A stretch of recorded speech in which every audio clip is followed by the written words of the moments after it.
Global Ghost Hunt is an opportunity to bring together a paranormal community from around the world. Teams and locations registering not only have the full support of our Global Ghost Hunt team, but also have an amazing opportunity to showcase locations, history, and the truth in the search for paranormal evidence in a way that your team conducts their investigations.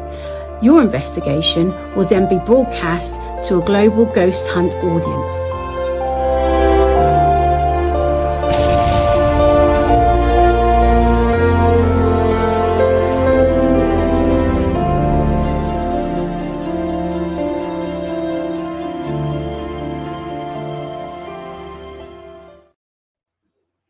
Well, that was a lot, wasn't it? That was a lot at the beginning, wasn't it? You like all that? It was a long time. I was waiting for it to end, but it just didn't. You know what? I don't know. It's something about that the Global Ghost Hunt video introducing the Global Ghost Hunt. I don't know if it's the music or the pictures or all of it. I just get goosebumps every time I see it. I don't know why. Maybe it's because that has something to do with it, I guess, maybe. Your head's starting to swell. Yeah, so obviously this is not Lex.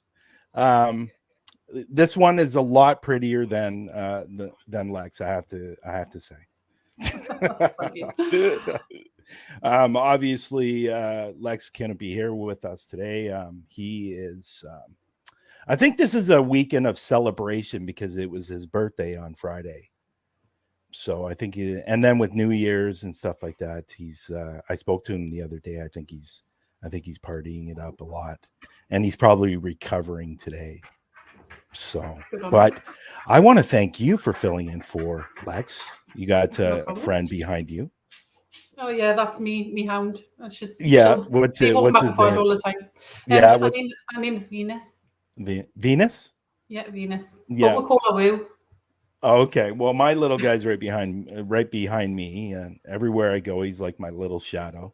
He's everywhere. Yeah, cute. So, but I don't mind. I don't mind that he's following me everywhere. So we got a great show today. Normally we don't have two guests. Normally we just have one. But I wanted to bring them both up because they work together. They do have separate teams, but they do work together, and they do go on investigations together. Troy Hunter, and now I had to ask her before we came on live, is it Sophia Sara or Sarah Sophia? And she explained the reasons why it's Sophia Sara, but her actual name is Sarah. So, but the great thing about all of that, they're Canadians. They're Canadians. It's not too often I have Canadians on the show. It's either usually Americans or people from the UK. So this is a nice treat. And they're not very far from me either. They're only about an hour and a half away from me. So maybe I can convince them today to let me come up there and do an investigation with them. Yeah, that would be fun. That would be a lot of fun. I think we could, the three teams together. And then what I would do is I put that video up on Paraflix and they can get some nice exposure. Why not? It sounds good. Yeah, that's really good. So we seem to have a lot of people in the room today. Yeah, I've just been checking that out. Yeah, I also wanted to wish everybody a happy new year. Raymond's in the room. Hey, buddy. I'm going to be seeing Raymond in April. I'm going to be going out to Tennessee again. We're going to be doing some investigations again, and I think we're going to do Octagon Hall again. There's Robin from the UK, and Call of the Crow. Thank you. You're new to the room. I'm not sure who you are, but welcome. He's one of my friends, Nick. Oh, is he? Okay. Yeah. That's cool. Here we go. We always get these in the room, Facebook user.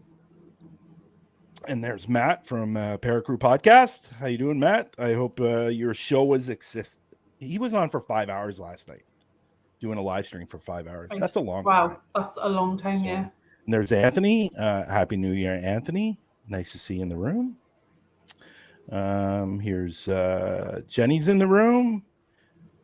Tez is in the room. Yeah, a lot of people in the room today. Nice to see everybody today. even though it's New Year's, and a lot of people are probably recovering, right? Yeah. Did you do anything last night for New Year's? No, I was tucked up in bed. I'm very boring now. I spent years working on the doors, sorting out other people when they were drunk New Year's. So Okay. it's my time to chill now. Okay. So I went to my sister's last night, and everybody was drunk except me.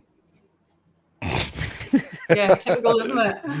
Well, to be honest, I'm not really a drinker, so I think it's really funny and amusing when you watch other people Yeah. that are drunk, and you get a good laugh and what they're like as people. Yeah. You get to really know their personalities. Exactly. And, when they're drunk, and well, you know that you were a bouncer. Yeah. I love your email address. Yeah, that's one of them. I've got about 10 of them or something. So yeah, that's the one I use the most regular. People usually go laugh. Yeah, well, I really appreciate you coming up today and filling in for Lex. And but we're going to have a great show, so I am going to bring them up in no particular order. It's just where my cursor is right now.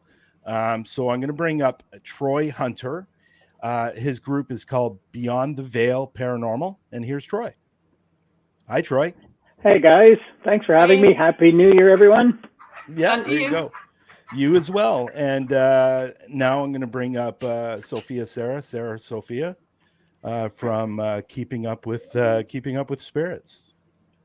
That's right. I got that right? Keeping Up with Spirits. You did. Sometimes, before you come on the show, you have everything there and ready to go, and then when the show starts, you go, "Oh, it's all gone." That's totally gone. Well, first things first, Happy New Year. And second thing, thank you so much for coming on today's show. I really, really appreciate it. And it's really the first time where we've had two people on that are from two separate teams, but do work together every so often. And I think that's really, really cool. And you guys do you guys live in the same area? No. We're close. We're less than an hour away. So whereabouts are you, Troy? Exactly, because I'm in the heart of Muskoka, Ontario, Canada, called Cottage Country. A lot of the celebrities come here from Hollywood. Bracebridge is my town. Well, guess what? My parents have a cottage on Skeleton Lake. There you go. I know exactly where that is, and it's a really interesting name too. The history of that lake. That's really cool.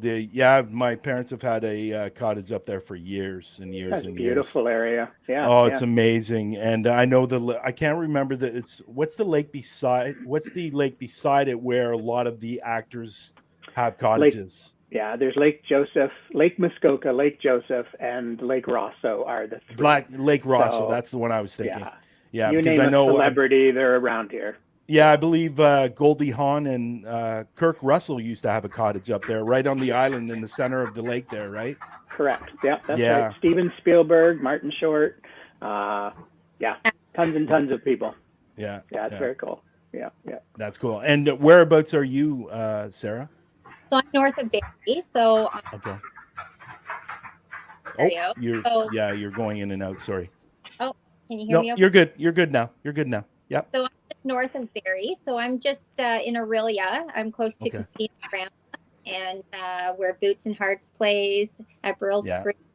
Yeah, pretty interesting. I lived in Barrie for a year. Okay. Yeah, so I know Barrie quite well. Well, again, I appreciate you both coming on. So, Kel, you want to start with the first question, or you want me to start with the first question? I'll let you start with the first question. Okay. So, I'm curious to know, and either one, Troy, I'll ask you first. How did you get into the paranormal? What is your origin story, and how did you form the group Beyond the Veil? Yeah, sure. So, it just like everyone, I think, or most people certainly watching, everyone's interested in the paranormal, whether they even believe or not. They still have a story. I was always interested, even as a kid. Truthfully, in the early 2000s, the very first paranormal show that came out was the British one, Most Haunted. Yeah. I ate that up. I have the box set. Loved that show. And I went, wow, we can actually do this. Yeah.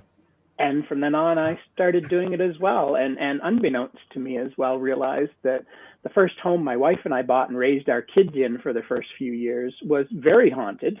Oh, wow. But like a lot of people, you just sort of don't talk about it. You don't want to live in the haunted home, but you want to go to the haunted home.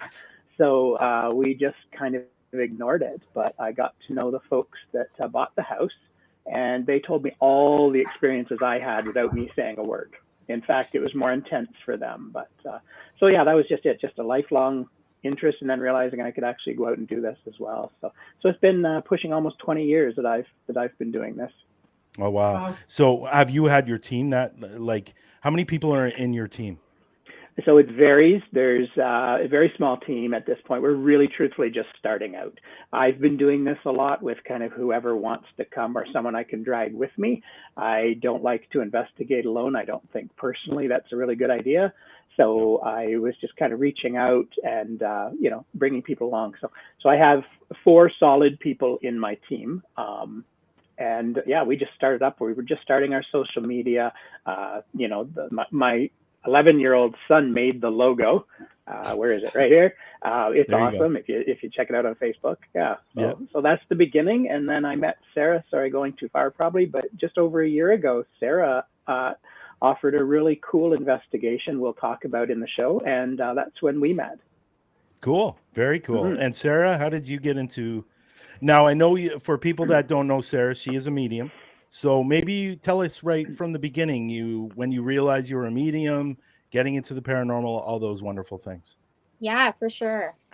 So as a child, I was picking up things, and we hear that all the time as mediums. It starts from the beginning.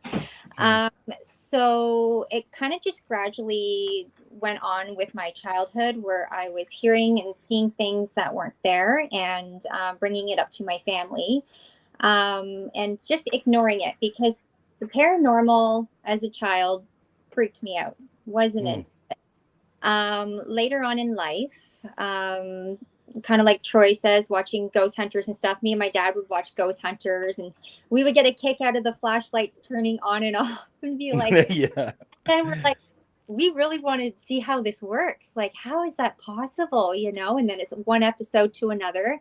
But as I gradually got older and into high school, I started noticing some weird things happening, like visions. Losing a friend to a drowning really hit home and made me want to accept it more, being spiritual. And then a little later on in life, I had kids, and then it really started to pay it forward with me. I started hearing my name being called. I thought I was literally crazy for a very long time, sleep with a pillow on my ear, because all these voices, and I'm like, who's going to believe me? But it was the places that I was staying in were very haunted. And so I ended up opening up my mediumship and my abilities after my grandfather had a heart attack. I actually seen the heart attack a week prior to it. Oh, wow. Yes. And we went to say our goodbyes to my grandfather. And I just remember coming home and saying a massive prayer to God, higher self, whoever, you like to pray to. And I said, I'll take this journey on if you let him stay, because he's got to be there for my grandma, because I know that there's something wrong with her and she really needs him. So a couple days later, from his heart surgery, they called and said it was a miracle and that he should not be alive right now. They don't know what happened. And my dad just kind of looked at his dad and said, I have a prayer to tell you for sure, because this is a miracle. So I opened it up. And I'm a very spiritual person. I like to do the paranormal, but I'm all about spirit guides, connecting with spirit through portals and other devices, and using those as another tool to have on the side. So I can go on and on and on. But yes, I opened up. That's okay. And you can do that. We're here to hear your story for sure. So ended up opening up Keeping Up with Spirits. I have another Facebook group page called Spiritual Growth that's mainly about angels and guides. Okay. And I wanted to understand the paranormal a little bit more because as a child, seeing things and then watching, those hunters, I wanted to try these tools out and use them with my mediumship. So Cool. kind So of, it sounds like you not only do you have a little bit of, well, you're a medium, but it sounds like you also have a little bit of psychic abilities as well. Being able to predict, yeah, somebody's having a heart attack. That's pretty incredible. yeah, no, for sure. It was really interesting. I couldn't believe it, but I said, okay, I'm here. I'm ready to take this on. I'm ready to help and heal people. And that's what I feel my purpose here on earth is to do. And, I don't like to go around and brag to people and be like, oh, I'm a medium. I just allow people to come to me and allow me to heal them when I can. And I enjoy doing the paranormal because it's cool to feel energy. So Yeah. I will say one thing with Troy. If Lex was on the show and heard you say something about most haunted, he would probably flip out. I know why you would So as well. I do have to qualify that because in the beginning it was pretty good, but then it went so Hollywood, Yeah. and I totally bailed. It's like, you guys are throwing rocks from behind the camera. They were just totally, but in the beginning, and just the history to see these buildings and the UK having such a long history. I mean, we're excited here in Ontario to have a house that's 100 years old, never mind, 300, 400, 500 years. So totally, let me qualify that. Not a fan anymore. But it opened my eyes. Yeah, I got a buddy that I have a buddy that lives in Scotland, and he has a show called Bald and Bonkers, and he lives in Scotland. Literally 200-300 feet down the road from him, there's a castle that's abandoned. Like, if we had that in Canada, I think you would find every paranormal investigator there. They would have to basically close it down, or somebody owning it would have to charge, because we just don't have those things here in Canada. And when we find something, and you both can agree with me, when we find out something's haunted here in Canada, like, we get excited because there's not a lot here compared to like the States and the UK and other places in the world. So I go to this one place that's very, very haunted, and not a lot of people go to it, and not a lot of people know about it. I've been trying to get it out there. I'd love to own the property. It's they can't tear it down because it's considered historical. It's an abandoned church. Oh, wow. Yeah, and I've been in there 5 times, and I love going back to that place. Every time I go in there, I capture so much evidence over the microphone camera. Like, the EVPs that I capture are incredible. And I actually captured a picture of a little boy in that place. Wow. And it's incredible. Now, what's really, really creepy about the place, and I've talked about this many times, what's really, really creepy about the place, when you walk in, there's one big room, and it's got a white chair right in the middle of the room. Like, it's a rocking chair. And in the rocking chair, it says, "Come sit." Well, I've been there 5.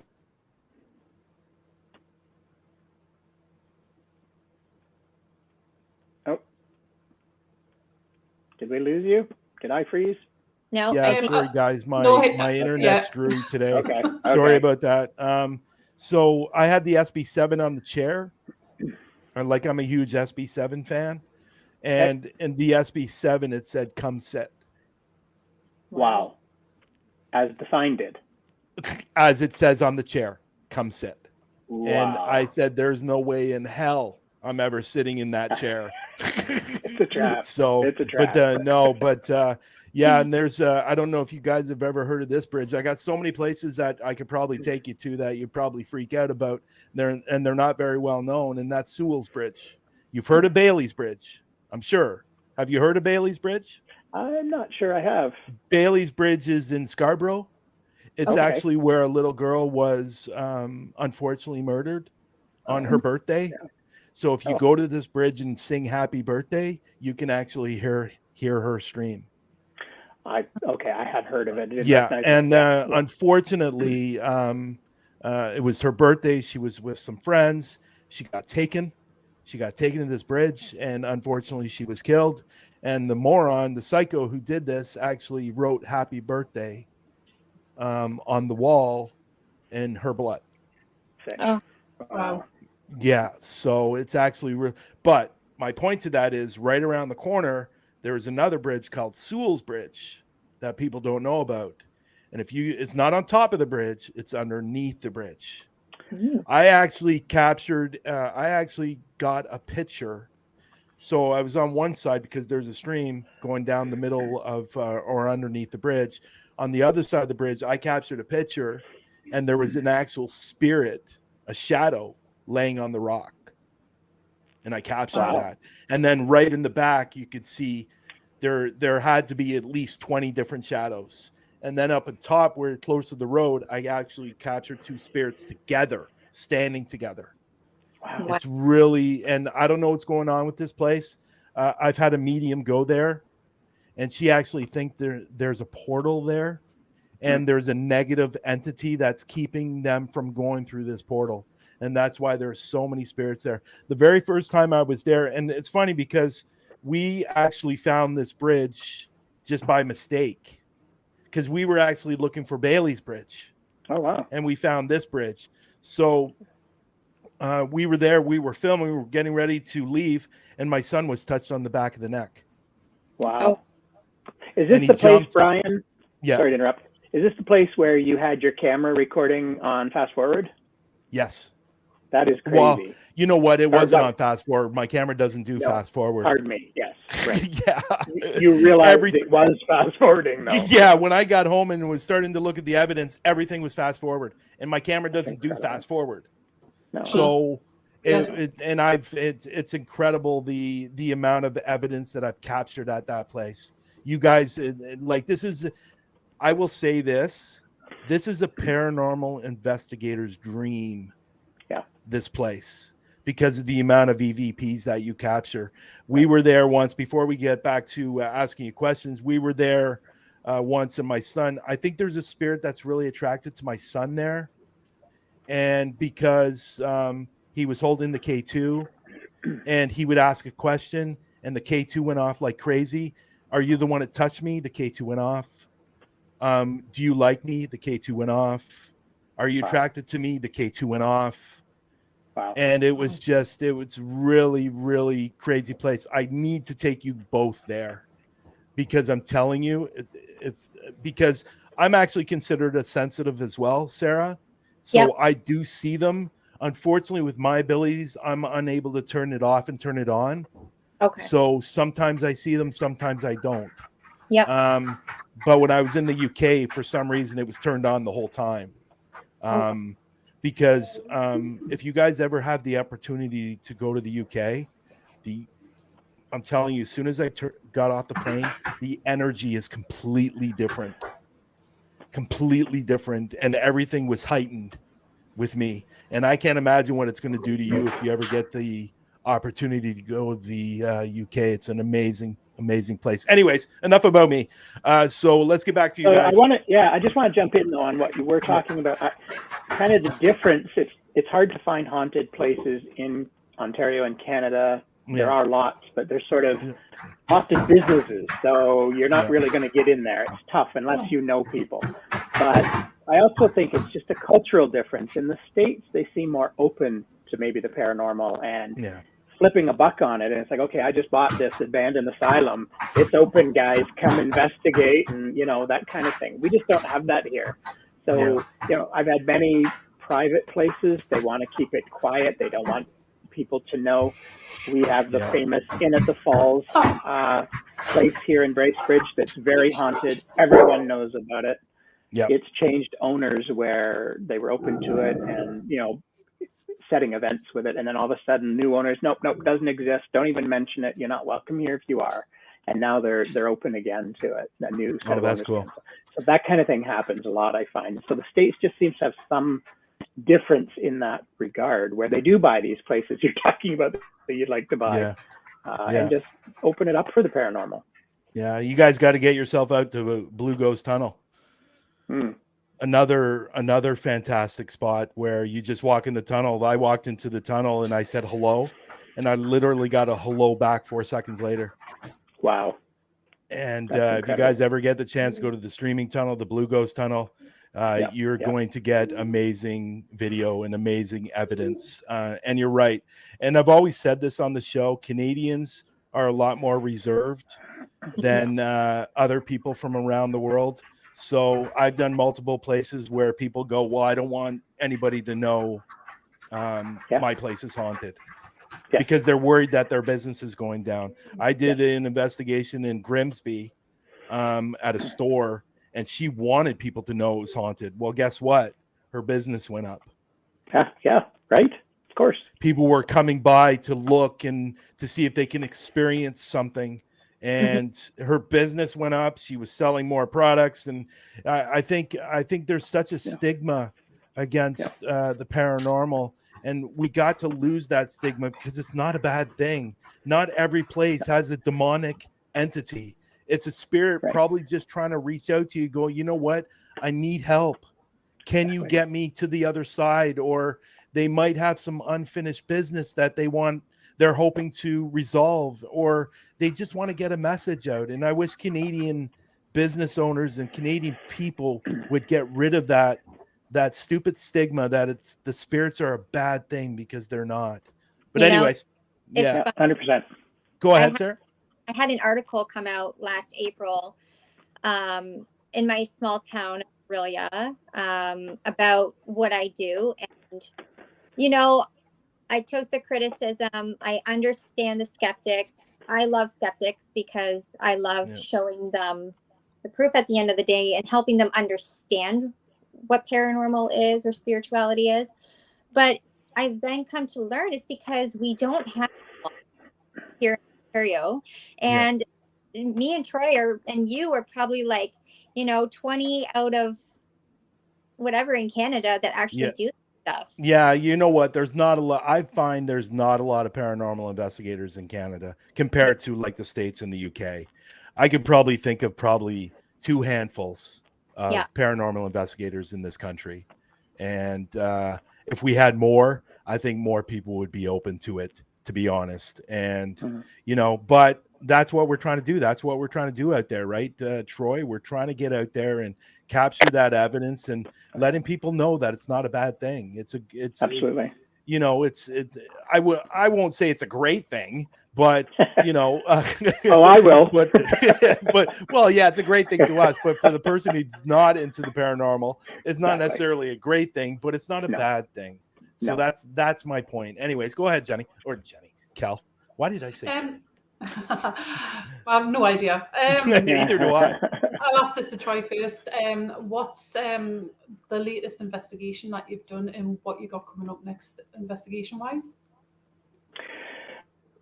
Well, the latest investigation, truly was, and I'm going to let Sarah take our latest investigation because it was with her through her team, but we also have been doing here in Bracebridge, the Bracebridge Public Library. And it's a historic Andrew Carnegie built library from the early 1900s, and it's haunted. There's no doubt it's haunted. So we've actually investigated, or at least I have, and Sarah's joined me many times. We've probably been there about 7 or 8 times now. In fact, we held an event with the library. They're so open about this now. They've actually created a kit you can sign out with some ghost hunting gear. They're really cool. Into this, right? Because they're just open to everything. And so anyways, so they're all over this. We're even planning something in the spring, but it was so exciting in of course, Halloween is when everybody wants this stuff.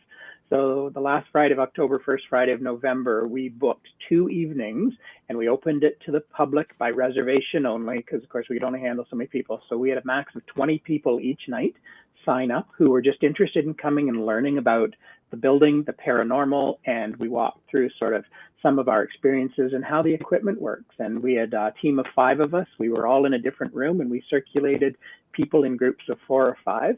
And I'm telling you, Sarah, they were so over the moon about it. They loved it, every second of it. There's a need and a want for this. So I was really proud of this. It's something that we just kind of took on and did for the first time. We had maxed the 20 people both nights, and we had over a dozen on the wait list for both nights. Oh, So wow. this is little Bracebridge with a population of about 16,000 people. So there's a desire out there for those folks. So that's the most recent, really, investigations that we've done. And again, about 6 of them in the last year there, and very strange activity every time, guaranteed. It's a very interesting place. And we are working on next. I'm hoping to, and I can't say exactly where it is, but it happens to be a legion, which you'll know if you're in Canada, what the legions are, affiliated with the military. Anyway, there's a legion that I'm working on to try to get into it. Perhaps has some activity as well. Cool. Wow. Can I ask that Sarah as well, please? Yeah, of course. Yeah. So the recent one we did was December 4th at the Aurelia Royal Canadian Legion. They were really open to it, really excited. So Troy came along. He brought his son. I came and brought my stepdaughter and my friend Melissa. And we had a freaking ball. I'm telling you, we had things going off like crazy. Flashlights were answering to yes and no questions wonderfully. Those little lights, Troy, what is it? What are they called again that you have? Oh, the EMF detector, or the REM pods? Yes, the little REM. Yeah. Troy, Off the charts. Yeah. Can you just set the blue one off right there to let me know you're here, and then the red one over there? And it was like, and I'm like, oh my gosh, this is incredible. Like, wow. Yeah, that's great. That's great. Yeah, there's a hotel up there that in Bracebridge, I believe it's Bracebridge, that is haunted. And I was trying to get into there, but the new management has taken over and they don't want people to know it's haunted anymore. So that was probably the Inn at the Falls that I was talking about. Yeah. Do you think? Right downtown. I think so. Yeah. So I actually spoke to them on the phone because I was interested in doing an episode there for Paraflex. And they said, yeah, we don't want people to come up here anymore and investigate because we're trying to get away from that. Oh, wow. Why? Why would you possibly want to get away from that? You are going to be solidly booked all the time. And the reason why I say that is because there's a place on Niagara on the Lake that I did last January. It's called the Old Angel Inn. I did a documentary there. And the documentary, I think, is going to be coming out in January. But that place is haunted. It was it's the longest standing restaurant in Canada. It's been around since 1875. Wow. And it was actually burnt down in the War of 1812. There was 1775, and it was burnt down in the War of 1812. So it's still the longest standing restaurant in Canada, and that place is haunted. And they market it that they're haunted, right? And I'm not proud of this, and I'm sorry that I'm going to say this, but if you guys watch any YouTubers, there's a couple of guys that went there a few weeks before me. Unfortunately, they faked their videos, but they went there and they love it. They love people knowing. If you go to their website, they actually captured a spirit on security camera. Really? It's on their website. It's called the Old Angel Inn, and it's an amazing place. But you ever get the opportunity to go to Niagara on the Lake, go there. And there's a couple of other restaurants in the area, bars that are also haunted. There's actually a bar, I can't recall its name, but a woman in white walks through the bar and goes through all the pillars. Oh, cool. It's actually been seen, her walking through the pillars in the bar. And there's a lot of places out there in Canada, and I can't say this enough. Canadian people, please open up your doors.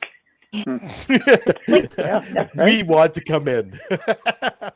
So I will tell you, at the Falls, I've through my work, we have had people stay there here and there for different events and overnight or whatever, and there are, I know of 2 or 3 people who refuse to go back because of the activity. So it does scare people off as well. But I would think, I'm with you, like, let's open these doors. Yeah, for sure. So I just think we, reached out. you know what, guys, today I to think them. I think we have to go on like a little bit of a rampage here and do a story or something like that and put it out in the Canadian media about how important it is for us people as paranormal investigators to go into these places to get the answers and to help these spirits. And I think if they did that, like there's one place that I'm trying to get into is the Keg Mansion. Oh, yes, absolutely. And now I know a couple of people that have been there as customers, and what I've established from hearing these stories, it's the bathrooms that are haunted, not the actual restaurant. Yeah. So why you would want to haunt a bathroom is beyond me, but you know, who am I to question the spirit and where it's going to do all their activity? So there could be a portal, for sure. You know, it's always possible. I'm a little on the fence about portals, to be honest. I don't know. There's a few things in this industry that I'm watching other people do and go, I don't know, you know, and you know, like I was a big fan of the and oh, by the way, everybody, we are going to be showing some videos today. So if you want to stick around and watch those videos, they're pretty good. And there's a picture that we're going to be showing. I think I'll show that first. It's pretty wild. It's pretty wild picture. So you definitely want to stick around for that. But you know, I was a big I've been always on the fence about the necrophonic. I'll be honest. And then I really got off that fence when I found out who's part owner of the necrophonic. And that's our wonderful friend, Stephen Huff, who seems to like to fake his videos. He's the guy who talks to actors and actresses through his portal when they die. And if you know the guy, I don't know if you've ever seen his videos, but he actually hooks up his computer to this big box thing, and he actually puts in the words. So so that's why I'm always a little bit on the fence about, you know, definitely the necrophonic. I always find the necrophonic is a good starting point to maybe generate something because they know what's going on. And hey, trust me, like we all know that spirits can manipulate electronics. We all know that they can drain our batteries, for God's sakes. So they must be able to do other things. And there was the video that you sent me, Sarah, that you asked a question and you literally got a yes right away. And I was listening to that, and it's stuff like that. Like I've been in the Blue Ghost Tunnel, and I say, "What am I wearing?" Or "What color am I wearing?" And they say black. Okay, well. You know, like, okay, like you got to ask yourself, you know. That's not programmed. Yeah. So with saying that, and there was a reason why I was talking about that. With saying that, I'll start with you, Sarah. What, when you're going on an investigation and you're going for your bag, what is that piece of equipment that you're pulling out going, this is what I'm using tonight? Oh, I wish I had it here with me right now. I really like the LED cat balls. Right now, they're my absolute favorites. And I'm a huge Dowsy rod girl. You know, I'm still skeptic. They're colorful. They're colorful. Yeah. They're awesome. Yeah. They're the best. I love the colors that you can put on them. Yeah. They're a lot of fun. You know, as a paranormal investigator, and I'm sure you and Troy will say the same, anybody else who's watching, you have to be skeptic of all your tools. Yes. And then you're not so skeptic when they really work for you. So when I have those LED cat balls or the flashlights, and we're, you know, like Troy, you said you brought them home and they don't do anything. Mm-hmm. And then when you go on investigations, they're working. So I start doing. Yeah, right. And here at home, I'll have them on just for shits and giggles, see if something happens. Nothing happens. I'll go to my sister's house that's very haunted, and spirit is talking to me for hours using these nonstop, and then on other investigations. So I like things that are like motion detective. Like, yeah. It's probably Cool. Very cool. And Troy? Yeah. So my go-to, I don't have a lot of sense about things. I am the equipment guy. I want to catch it so I can share it and experience it that way. And so I am definitely the digital audio recorder and, infrared camera guy. For sure. Those would be absolutely the first two things I would be doing. The REM pods have been great. And again, I built a couple of them myself. And as Sarah alluded to, like, we've had them screaming at times, and it's like, okay, is it malfunctioning? But then I'll bring it home and leave it on the next day all day, and it doesn't peep. Like, it's like, okay, guess not.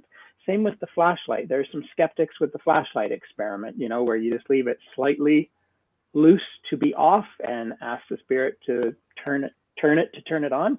We had some amazing responses with that on cue. So then I'll bring it home again. I'm like, wow, really? So I'll just kind of leave it, and I never see it come on. So that's of interest to me. So yeah. I think with the voice recorder, it's undeniable. Yeah. Really, it's undeniable. Once you capture something on your voice recorder, there's no denying that is actual evidence. Obviously, you're going to have your, if you get a stream, it might be somebody outside and, contaminating the evidence. But if you're inside and it's silent, nobody's talking, and then you capture that EVP saying "get out," I don't know if anybody in the group is saying "get out" at that exact moment. Right. Not likely, probably. Yeah. So exactly. when you get that "get out," you're going, "Holy crap!" Totally. That is amazing, and I love that. And I always say this on all my shows and to other paranormal investigators. And Sarah, you're fairly new in the industry. How long have you been in the industry, actually? For paranormal wise, probably about 2.5 years of really going out and experiencing it for myself. Yeah. So I really think that when somebody's going out for the first time, and Troy, you can back me up on this, when you first started, when you capture that first piece of evidence, it's like a drug. You want more and more and more and more. Yeah. And I think it's amazing. So no SB7 fans here. Oh yeah, absolutely. So yeah. So here's my issue. So I actually used the Spirit Box. Okay. I had amazing responses with another guy's SB7 in a theater in Barrie, actually an old theater. We were entering a room, and the two of us, I didn't know the guy. He just came for the first time. I was coming to investigate this building with a bunch of people. One of the guys worked there who was letting us in after hours. And this guy had an SB7, which I didn't have at the time. And he had it on a Bluetooth speaker as well. And he just had it literally hanging on his belt the whole night, which was kind of cool. So we come to this area that I'd never investigated before. I'd been there once before. And I'm like, hey, should we go in here? And we got an absolutely clear stay out through that SB7. Wow. And we both at the exact same time said, did you just hear "stay out"? So, sort of collaborated the situation. So of course we went in.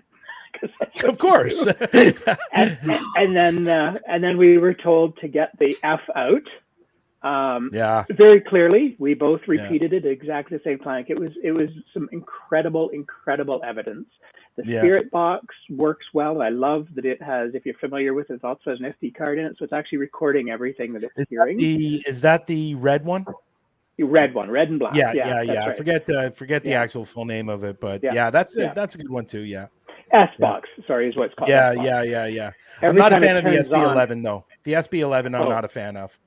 Okay. To be honest, I think it's way too complicated, and you don't capture a lot of stuff off the SB11. Right. Yeah. So but I do like the temperature gauge on it though, and the new SB7 does have the temperature, little temperature gauge on it now. The new SB7. Right. But the SB7 has been an absolute, and I hate to use this phrase, but it's been an absolute godsend for me, because I've captured some incredible stuff off the SB7. The streaming tunnel was amazing stuff. Anyways, I cut you off there, so continue. No, that's okay. I really have a hard time, as a lot of people do, with the white noise of those. I can't stand that static. Yeah. And I honestly don't seem to have a lot of success with it, but others with me often do. So I think you're right. I think everybody sort of has their own pieces of equipment to work better. But you know what you can do if you don't like that static noise? You can actually hook it up to what's called a portal. Oh, absolutely. And it gets rid of the static noise. And I even now, I don't know how true this is, but I even heard there's actually a box coming out like it's like the SB7, but it doesn't have the static noise at all when you turn it on. So not to plug names here, but there's very few equipment manufacturers around for the paranormal, but Ghost Stop, I think, is the one I was checking out recently, and they've enhanced an PSB 11 to also have that, what do they call it? The ANC device that takes down the static. I have that. That helps me with my ears because I can't stand it. They've actually built it in to the SB11. Yeah, so I understand. Cool. You know what? I think it's definitely either you love it or you hate it. It's one of those, there's no in between with the SB7, I don't think. And, you know, I just love it. Like I was down at the streaming tunnel and I was about 300 feet away from it. And because we were looking for the house that supposedly this little girl came from that ended up dying in the tunnel. And the house foundation is still there. So I was actually in the field and I actually said, can you help us find it? And all of a sudden on the SB7, it said, you'll never find it. Wow. And then moments later, I said, is it behind me or in front of me? And it said the other side. It was on the other side of the road. We were on the wrong side of the road. Wow. And what's really cool about the streaming tunnel is because if you know anything about the streaming tunnel, there's multiple stories on this little girl that died there. One of the stories is that her parents were going through a nasty divorce. The father set the house on fire. The girl was still in the house. She ran down to the tunnel because she was severely burned and died. So on the SB7, I asked, did you die in the tunnel? And it said yes, twice. And then it said burnt at home. Wow. And so that really, to me, because I don't know what type of investigator you are, Troy or Sarah, but I put investigators in 3 categories: the hunter, the ones that are looking for the answers, and the science. I'm the one looking for the answers. You have a lot of investigators out there that are just the hunters, that are just looking for that evidence. I want to find those answers because I want those answers or those questions answered. That's me. You know what I mean? Yeah, and that's great. And when I captured that moment, I didn't hear it. I didn't hear it till I got home. And when I was going through the editing, I was going, holy crap. Like that answers a question that so many investigators have been doing and going there to look for. To me, that answers that question. She was burnt at home because there's another story where the girl was sexually assaulted and she was set on fire to get rid of the evidence. Right. And that's why if you put a match to the wall, you hear a stream, and that's where the streaming tunnel's name came from. Right. So, so it was really, really super cool. Anyways, going off on me again. What the hell? But good you know story. What? The reason I'm doing that is because there's so many great places out this way that you guys really need to venture out this way. And I don't know if you've been to the Blue Ghost Tunnel, Troy, or the streaming tunnel, but come out this way. I'll take you guys down to these locations and you will be amazed. And the great thing about the streaming tunnel, it's got water, limestone, and train tracks above. Everything you need. Perfect. So all the ingredients. All the ingredients. And no, it's an amazing place. Anyways, go ahead, Cal. Sarah, where's been your most favorite place to investigate? Probably this one was kind of like out of fluke, but I was in my Patrick's wedding in Rockport, Kingston of Ontario, and it was a lake house, like a boathouse inn. And I decided I'm going to pack my K2 meter and a couple cat balls and my rods, and just, hey, if I pull them out, I pull them out, right? Yeah. So we get there, and I'm looking at my sister like, oh man, this place is totally haunted. You can feel the vibes. Like, this is great. It's right on the St. Lawrence River. So it was so beautiful. Such a beautiful wedding.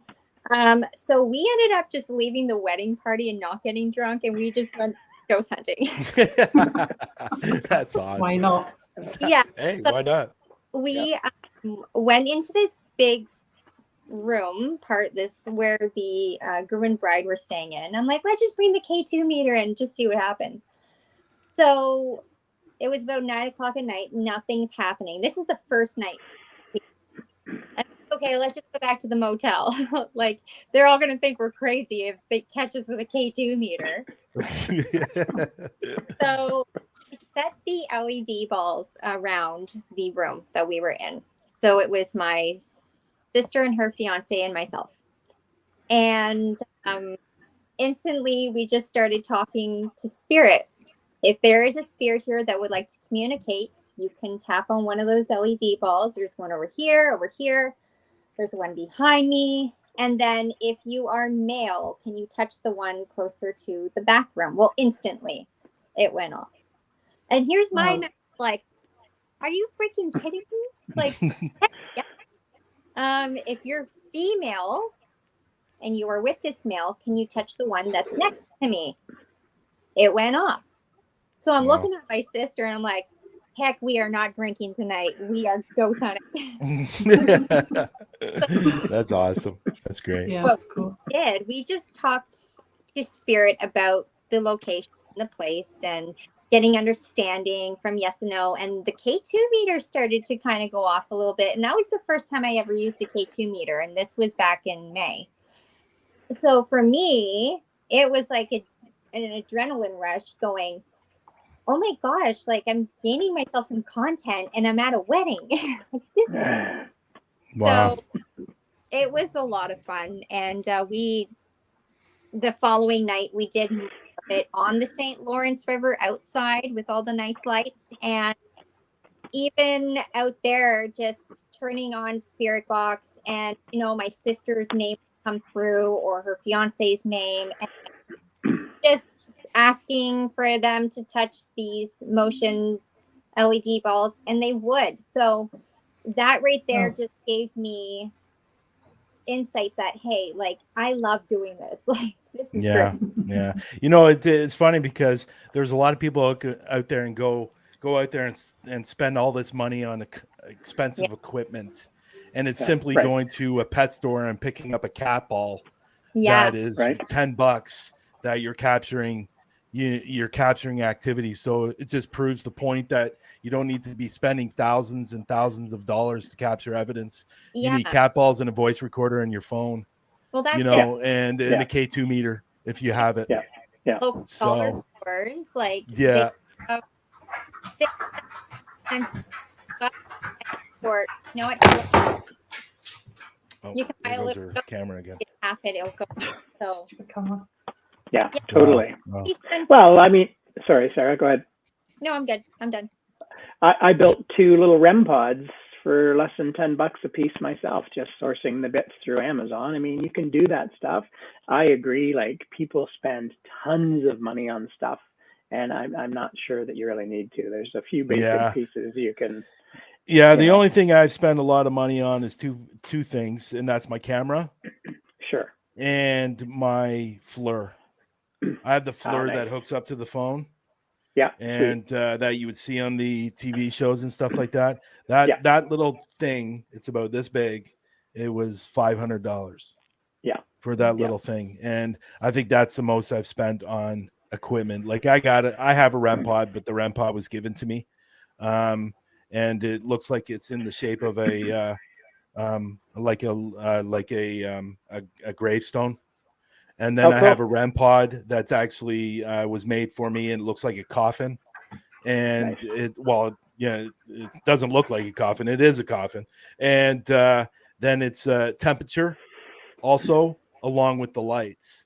So that's really cool. But again, it's cat balls or LED balls.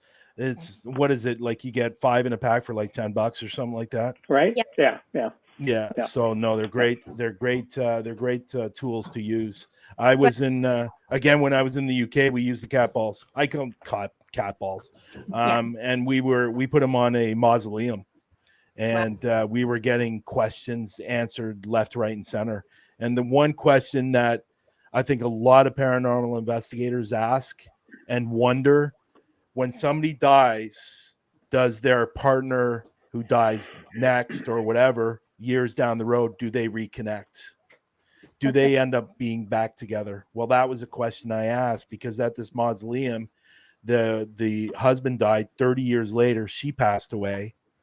And I had a cat ball on there, and I said, "Are you two together?" Cat ball went off like that. Yeah. Nice. And Yeah. it's really, really cool. So I don't think I think Sarah answered, but not Troy, right? On your question there, Kel? Yeah. Yeah. Yeah. So same favorite question. place? Yeah. Favorite place to investigate? Yeah. That's a tough one. Here in town, we have a historical building. It was a home built. It's called Woodchester Villa. The town now owns it as a historical building and is maintaining it, and really not sure, I think, what they're doing with it. So it's empty, but it was built by the Bird family who helped settle the town, blah, blah, blah. I've investigated that place many times. It is absolutely haunted. The Bird family folks are there in some capacity, as are maybe others. Never disappoints. So, and again, I love the history with it. And this building has been, kept looking like it did, with the old wallpaper, the stained glass. So just all of that adds to that. And I love that. So I would say that's probably my favorite place. Oh, that's cool. That's cool. So we have a question from Kel's friend. And what are your thoughts on this, Troy? Do you believe paranormal activity to be human spirits or interdimensional intelligence? Yes. So definitely human spirits, I believe, but I think a bit of both. But truthfully, what do we know? I think it's plausible for the interdimensional piece of it as well. And, maybe something we just absolutely don't understand yet. But I also believe absolutely that there's human in spirits as well, for sure. And I've interacted with them. I'm positive. That's a really big question. That is a very complicated question, actually. I'm assuming you know this person, Sarah? Yes. My Okay. So going back to Rockport, the first night when Hi, Mom. Hi, Mom. Yeah, right. I looked at my sister and I said, let's go a couple doors down and show Mom kind of what's going on.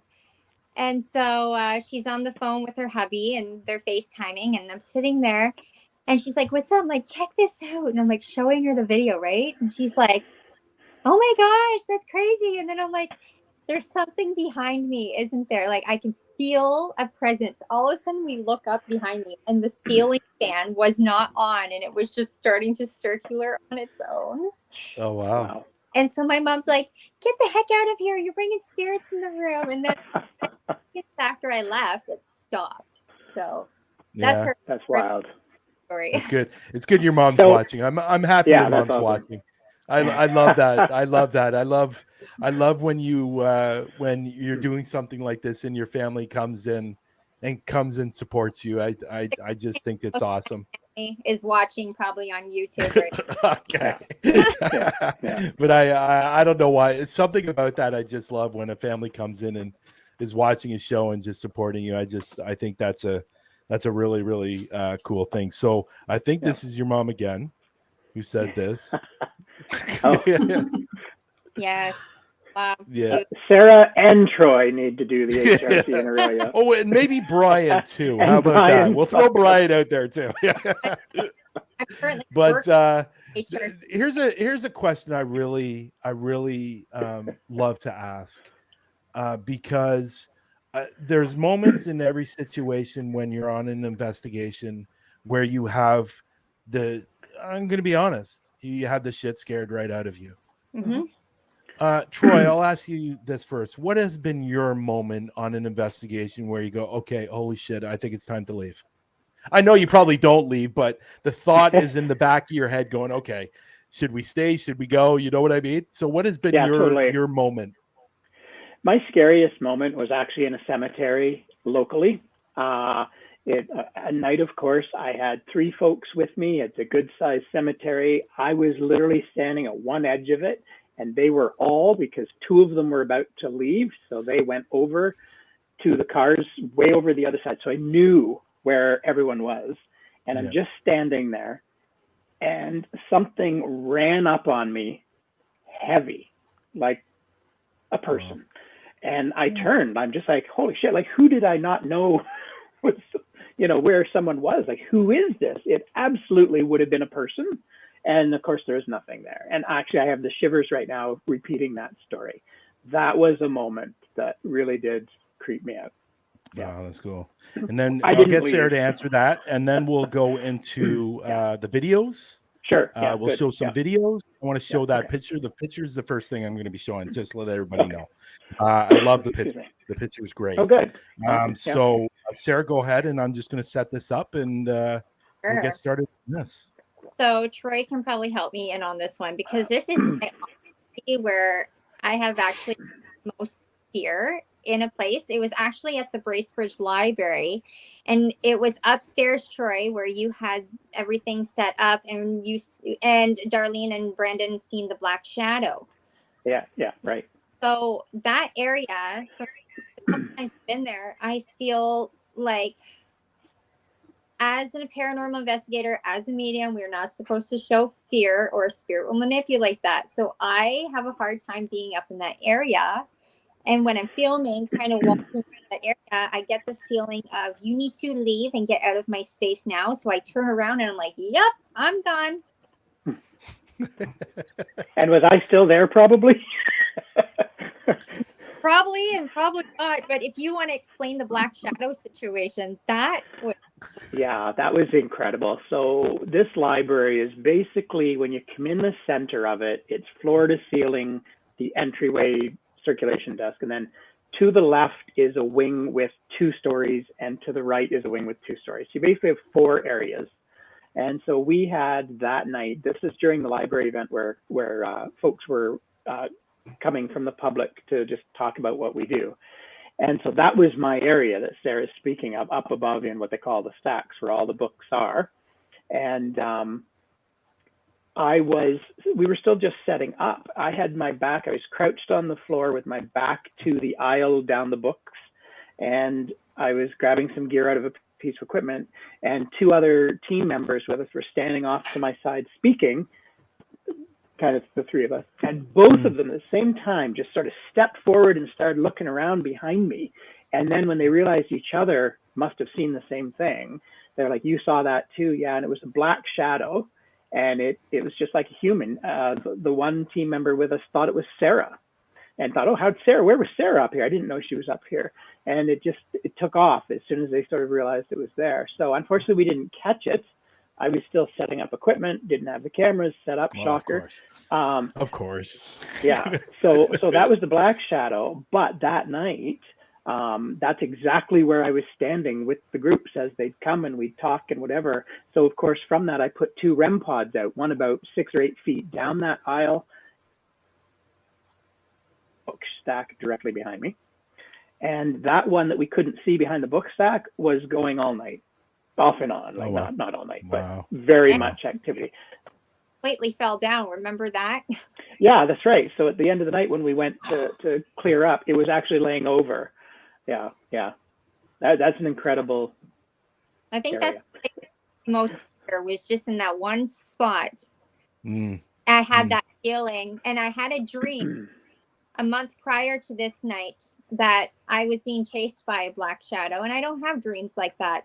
And we were all there, and I kept chasing this shadow. I'm not going to fear you. I'm going to show you. I'm just here to help you. Oh, wow. But then coming back and then hearing about it, I'm like, holy frig, man. That's crazy. Okay, so let's bring this up. Okay. So I hope this works because of the internet being crappy today. So Ray, tell me if you can. Sorry about That's seeing cute. my dog. My dog is my. He's cute. Yeah, that's the one. Sorry, guys. I didn't do that on Spooky. purpose. Okay, so let me just get this here. Okay, why aren't you coming over? There we go. There we go. There we go. Okay, so here we go. I absolutely love this picture. Obviously, you can see right here a full body, what looks like to be an apparition. Yeah. And you can see the legs. There's the head, the body, the torso, everything. It actually, absolutely. What do you think it actually is? I'll give you my opinions. What I think it is. Yeah, sure. So just to set it up, this is kind of someone I sort of know, not really, but know of through my work. And he came to me one day and he says, "Hey, do you believe in ghosts?" And I thought, "Oh, you've heard about me." And he hadn't, but he's like, "I got to show you this." And he showed me this picture and I was just floored. So it's there actually is a date and time on that photo. I'm not seeing it there, but it doesn't matter. It's 2011. I think it's April. It's right there. It's right there. That's okay. Yeah. Oh, okay. 2011 April yeah, right down at the bottom. Yeah. So it's about almost 7 o'clock at night. So they had this trail cam. It's a trail cam. They had it in their backyard, but they had moved it to the front yard because some neighbors, and it's not really an in-town area, but there are some neighbors nearby who had people kind of coming through and stealing stuff out of their cars. So they put this up just to have the cars there in case somebody came around. And when they reviewed it, they had this one single photo, no photo prior. It takes a shot about every 10 seconds or 5 seconds or whatever. So there's no photo prior. There's nothing in the photo after. But that figure, misty figure in the center to me, and when you manipulate it and zoom in and that sort of a thing, it's even more clear to me, appears to be a pregnant woman staring right at the house. I was thinking the same thing. Totally. Awesome. So you can see the arm hanging down in the center. You can see the legs. You can see the kneecaps. You can actually see the fingers of the hand right here. Yes. And you can also see the truck reflector shining right through it. Right? Yeah. All the reflectors going because the flash went. Right here too, right? Like right here, right in the center. Exactly. That's the truck to the right. That is just phenomenal. To me, it looks like she's in a dress that is even sort of like cinched above her belly. Yes. Now, That's so someone said, and you can actually see the head right here. Yes. Right there. It's just when you sent me this and I opened this, I went, I had to take a second look. Like I was blinking. Totally. I was going, really? Yeah. Because you can see the arm here. You can see the elbow right here. Yeah, right. Yeah. The detail is incredible. Yeah. And what I really like about it too is it appears the figure is standing still. Like you don't see the, leaning forward, the legs are straight. It's not taking a step. People have argued it's like somebody ran across there. Someone. Okay. So you can, if somebody's running, you're going to be able to see the lights through them. Come on. Well, right. Yeah. And again, the legs aren't bent, right? The legs aren't bent. The arms aren't in motion. The fire pit, as you can tell, has not been lit for a while. So it's not smoke from the fire pit, as somebody seemed to suggest. You can see the grass around the fire pit. So, it hasn't burnt that off. So it hadn't been lit in quite a while. Yeah, so, that's absolutely incredible. I really love that picture. So why don't I go here? Now, I watched this one right here. Oh, why does it keep on going to this bloody screen? I got two screens here, and it keeps on going to the second one. I don't know why. It's weird. Well, and I have to tell you, like we've all had tech issues getting here tonight, and I always find that fascinating. You know what I'm going to do? You know what's going to happen, right? You know what's going to happen. Right, I'm going to stop share, and what's going to happen is I'm going to play this one next, but I'm going to put it on the second stream because obviously he wants to play on the second stream. So, so let me set up the next one. This one, it looks like you're in a bedroom and you're looking at a closet. And I found this interesting because I don't know if that's why you sent it, what you're going to be talking about, but I caught something, and hopefully it's the same thing that what you're going to be telling us about on this video. So I'm going to go to my second screen because apparently everything wants to open up on my second screen. So here we go. So there it is. So that's actually the entryway to this bedroom. There's a hall out there. That's the end of the hall. This is a private home that we investigated fairly recently because they had concerns. So so if you want to go ahead and how do you want to do this? Do you want me to mention what I see first? I'm going to play it. I'm going to see if people because I think we're going to be watching for something, right? Okay. Yeah. Okay.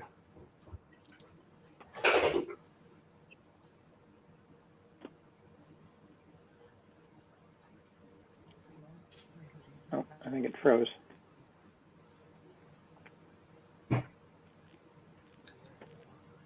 Oh no, it's still going.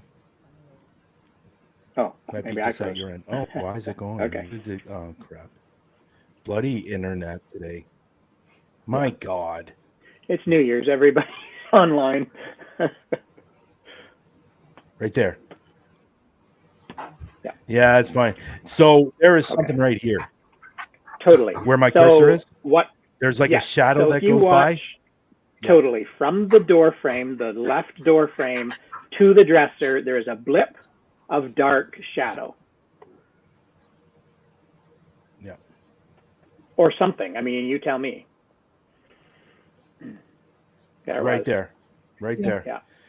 It's definitely I'm actually kind of curious. How many people were behind you? Nobody. I was in that room completely alone. Can you hear me? Yes. Oh, can you hear me?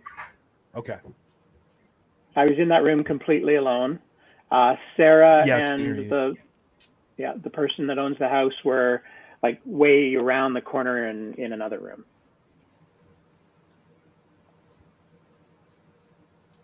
Can you see that, Kel? Yeah, it's right next to the dresser.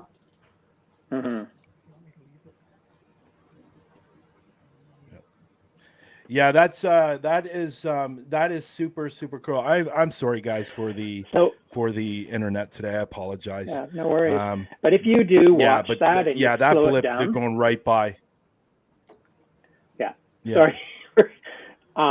It really does look like the shape of a person as well. Like you can almost see like the rounded top of the head walking from that left of the door into the dresser. Just such a quick blip.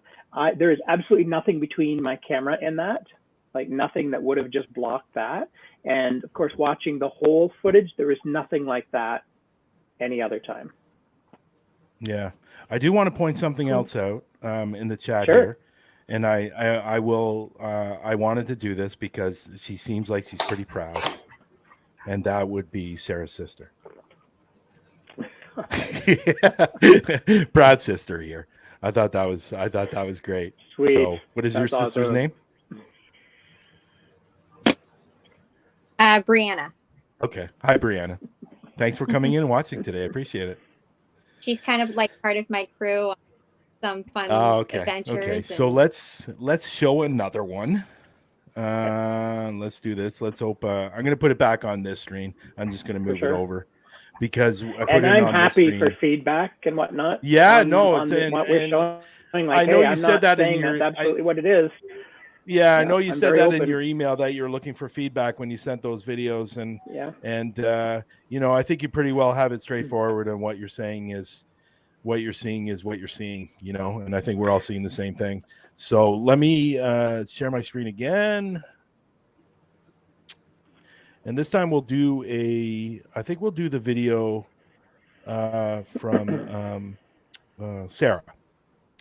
And I think it's the library, I believe. Is it this one? No, it's not that one. Okay. It's this one, I believe. Yes. So, no, it's not that one either. What the hell? Here it is.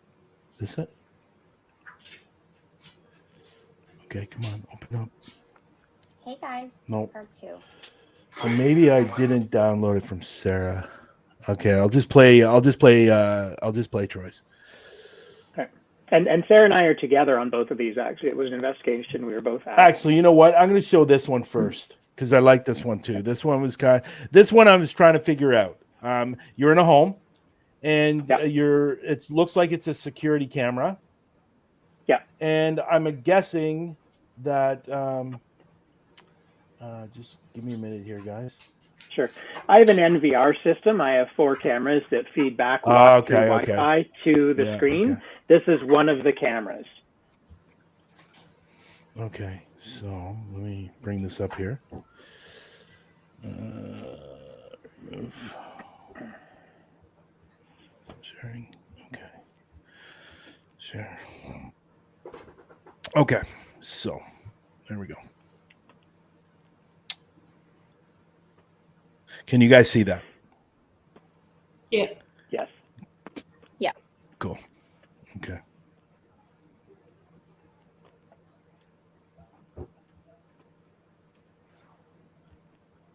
So you're watching the far right at first. Yeah, right here, right? Okay, so Yeah. what's going on? Can anyone come forward and help us? What's Sarah feeling? And who's doing that? So I was trying to see. I'm very, very careful when it comes to orbs. Yeah. But this one's a little bit difficult to figure out. Yeah. Because if you take a real good look at it, there's actually a trail behind it. Okay, so what's going on? Can anyone? And it actually appears to be heading And I'll show you what I toward mean. that wall.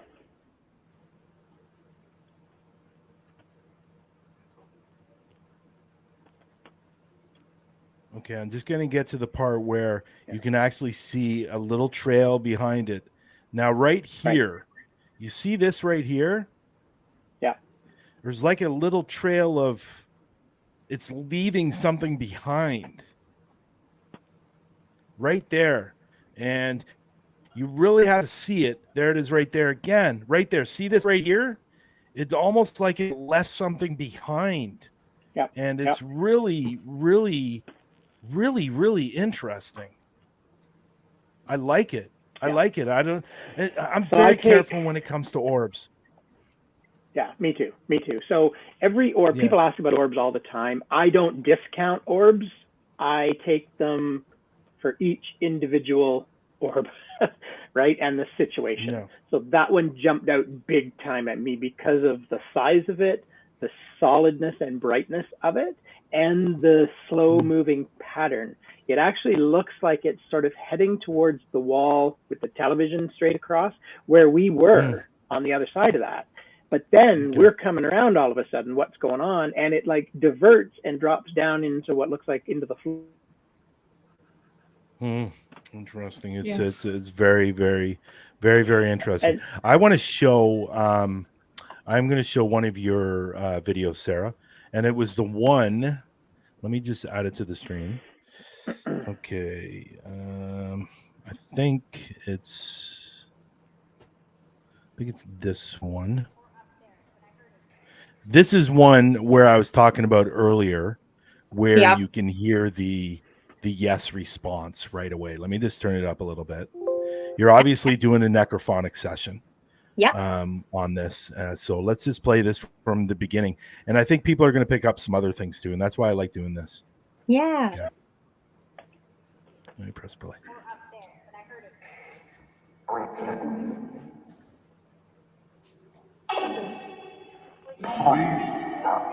you just making movement over here?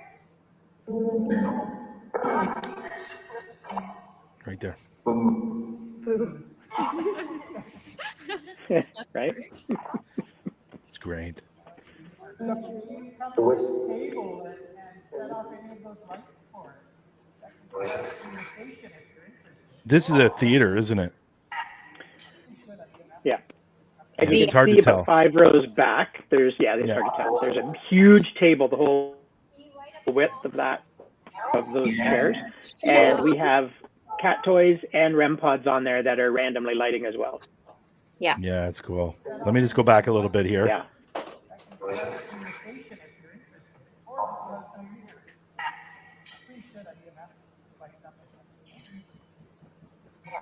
Is that one in the middle just went? Yeah. Can you light up the balls in the EMF? Yeah. They're all saying yeah. What year is it? They don't want to talk.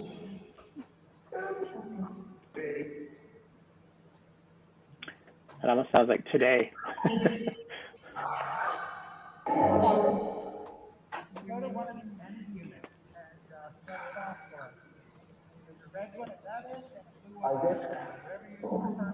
That sounded like it just said I did Mm-hmm. to whatever you were asking it to do. Yeah, I did, or I get it. Yeah. Yeah. And when they did do it, it went. Oh, there we go, guys. There goes There some light goes one. action there. That's Yeah. the cat toy. Yeah. Can you light up the other one on the other side? Done. Done. Oh, So That's is it saying done that he's going to do it, or done that they're not going to touch it anymore? I think it. Right. What I was like, I did it. I'm done. Like I did it. Yeah. That's And you know, Sarah. Sorry, that also makes sense, Sarah, because when we got there and we were doing this, it was intense. We had activity. We had those lights going. We had the portal talking, and then they almost stopped. So Yeah. them saying done did kind of like, yeah, we're out of here now. Thanks. It was. We had I like I have so Yeah. many videos that night. And Troy, you should Yeah. really tell them about the hot dog story because it. Oh, really, I am. That's coming right now. Good, thanks. okay, good. right This now. is a great story. So this is the Aurelia Opera House. The night I met Sarah. Sarah held this event, and I, by fluke, got one of the invites through somebody else. So I don't believe in coincidences. I think things happen for a reason, and I think we were brought together for a reason. So here we are I agree. doing this. Sarah has the portal going, and we're on stage. We split into 2 at that point because there are quite a few of us there, probably about 30, I think. So one group had gone down to the basement, and that's like a good couple floors down below. You wouldn't know anyone was down there. You could scream and no one would hear you from where we were on the main stage in that video. And one of the words through the portal that came through was hot dog. Well, that's a weird one. And many of us confirmed hot dog when we heard it.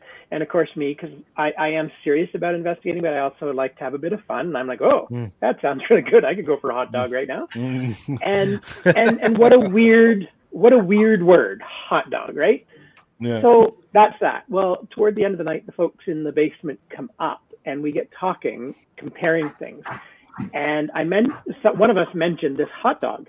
And they looked at us, and Darlene was leading the group, looked at us and said, are you serious?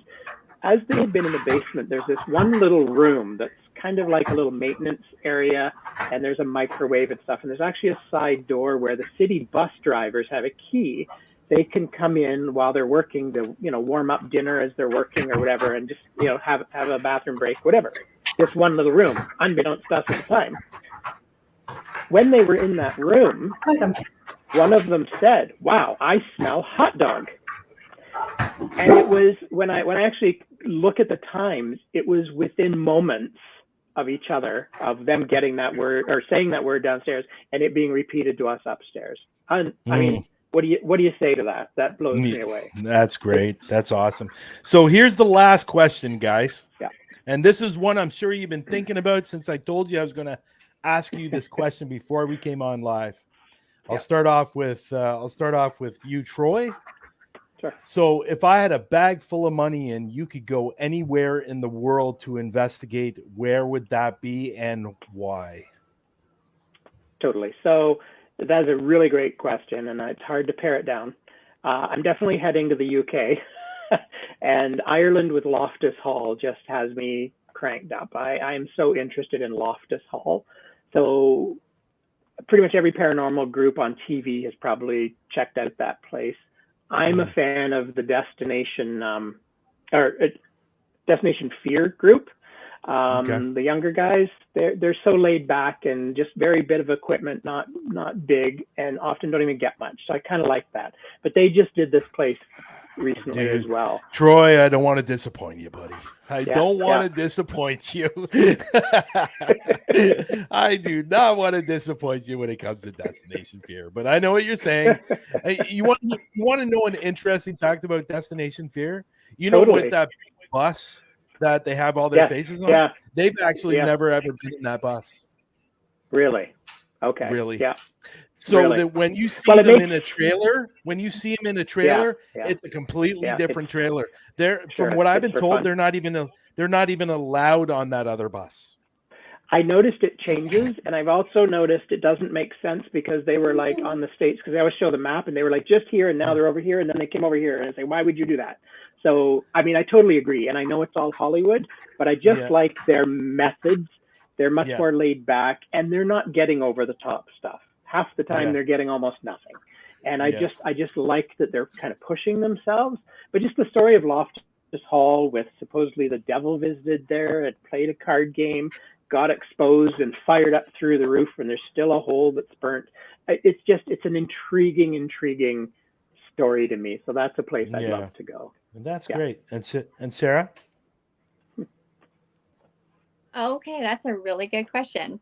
And I'll be honest to everybody. So being new to the field of investigations, I don't really have an answer for that because I don't know a whole lot of haunted places to go to, but I will tell you, I would love to go touch the walls of Scotland and feel the energy. Like if I could go somewhere to feel spirit energy, I want to go where, you know, there's so much history and love in these places. And I apologize. You cut out a little bit. What was the place called? Sorry.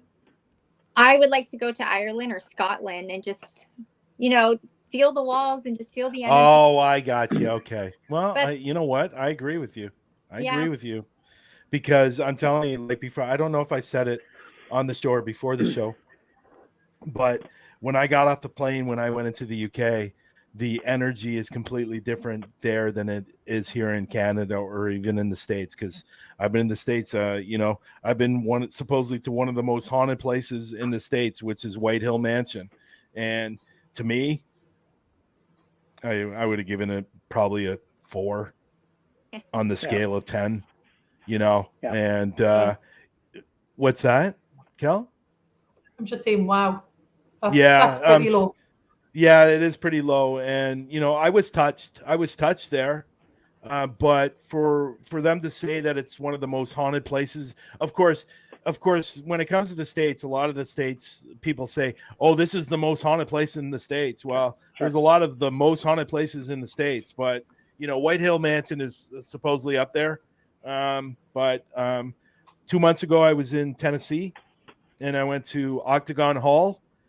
That is, to me, is probably one of the most haunted places in the States. We got so much activity there. We were there for 14 hours, by the way. Almost 14 hours. And from the moment we walked in, from the moment we left, we were getting activity. And two incidences happened while I was there. When me and Adam, and I was with Patty Adams from the G Team Paranormal, and Adam, his wife, and another person by the name of Vicky was there. We walked in, and me and Adam heard the same thing. It actually sounded like somebody was being dragged along the basement floor. Oh. Wow. And we both heard it at the same time. But that's not that is a cool moment, yes. But one of the most coolest moments in that place, I was setting, and of course we didn't have the camera going. So I feel your pain, Troy. I feel your pain. Yep.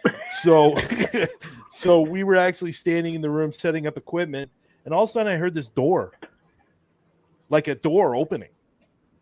or like shaking. I look to my left. There's a cabinet about 7 feet away from me, and there's 2 doors. One of the doors was shaking profusely. And you would think if it's maybe me walking or something like that and I shook it, both doors would be shaking. But I was standing still, and Adam was probably about 10 feet away from it. So there's no way he was doing anything. We both looked at it. We both looked at each other and go, did that just fucking happen? And of course, no totally. camera. No camera to prove it. So, but anyways, guys, you know what? No, you want to say something, Troy? Go ahead. Go ahead. Well, I was going to say, but at least there were 2 of you there. So again, as part of like, I don't like to investigate alone. I mean, I need someone I can knock down and then run faster than if I have to. But also, I want someone who can. Good for you. Witness what I witnessed, right? Yeah.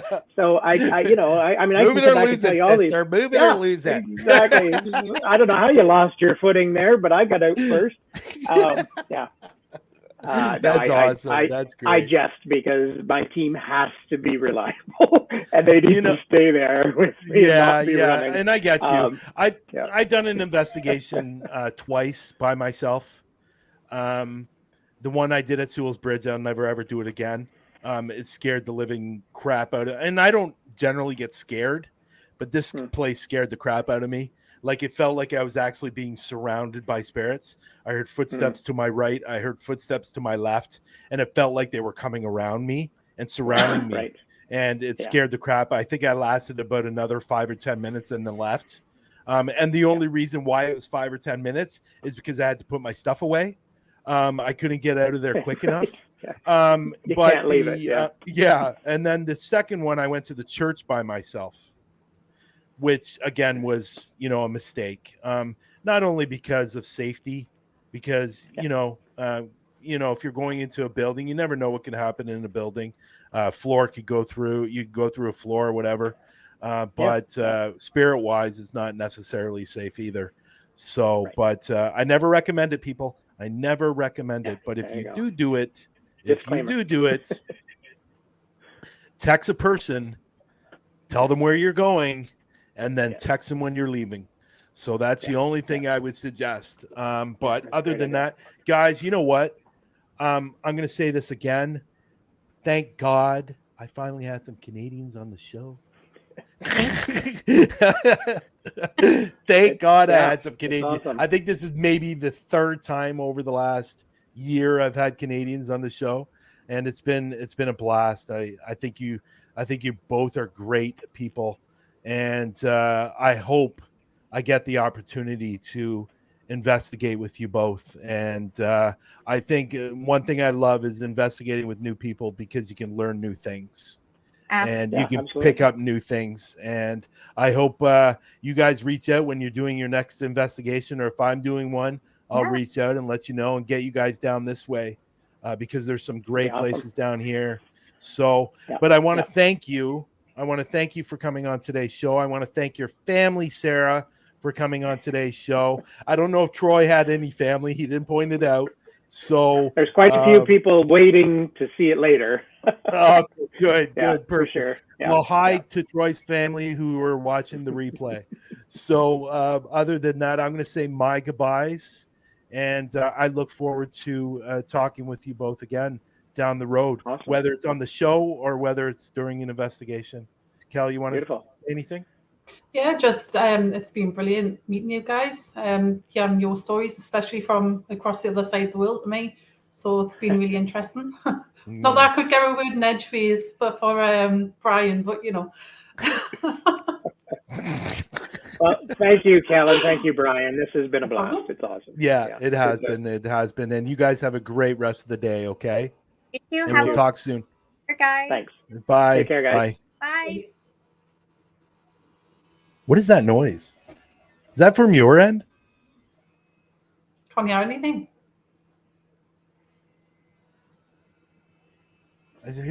I don't know what that is. That's weird. Anyways, so so other than that, that noise, I don't know what that noise is. It's weird. I can't hear anything. Definitely not. I have no idea what that noise is. Can you hear anything? Nope. Wow, that's weird. Doesn't surprise me anytime you talk about the paranormal, right? Yeah. You weird things happen for some reason. Yeah, So definitely. let me just stop this. But you know what? I want to say thank you to you for Thank you. helping out today, and No your problem. lovely guest in the background who popped in every so often, which I thought was great. Oh God, she never usually does this. She's usually snoring her head off on the sofa, but she's just having a wild night tonight. Yeah, well, you know what? I really, really appreciate you doing this. No But problem. before we go, you have a new show coming out. Do you want to Yes, talk I do. about that? Do you want to talk? Yeah, Yeah, it's go ahead. myself and Michael Croft. Basically, it's Paranormal Versus, so we'll have different guests on the show every weekend. So it'll be Paranormal Versus, like whatever they're doing, and it's basically doing what I was doing before, like comparing different techniques from obviously the US and the UK. Yeah. So that starts on the 5th of January. What time? I can't remember what time. I think it's UK time. It's 7:30. So CST, I think it's 1:30. So if it's 7:30, that is 2:30 Eastern time. Yeah. Eastern time, that's 2:30. So that's on the January 5th, and that's going to be on Paralinks, and it's also going to be on Parapost Network Central. Yeah, that's right. And look forward to watching that show and see what that's about. Thank you very much. I hope you do. I hope you guys do well. Yeah. And but again, thank you again for coming on. Oh man, no problem. Thank you again for coming on. I really, really appreciate it.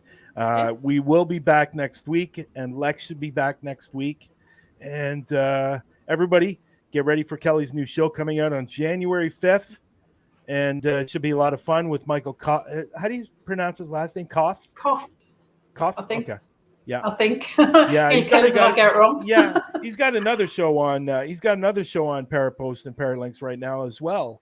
Yeah. He interviews people, but so people, January 5th, 7:30 GMT time, and Eastern time, that's 2:30, and check it out. But again, Kelly, thank you very much. I want to thank everybody that came in the room today. I want to thank Sarah family that came into the room to watch today. That was awesome of you. Obviously, I want to thank our two guests, Sarah and Troy. Their links are below in the description, so if you can go over and follow them, that would be great. And hopefully I get to do an investigation with them sometime down the road. Yeah. Should be been fun. very interesting. Yes. So anyways, everybody, we'll see you next week on Through the Lens. And my name's Bryan-jon, and this is Kel.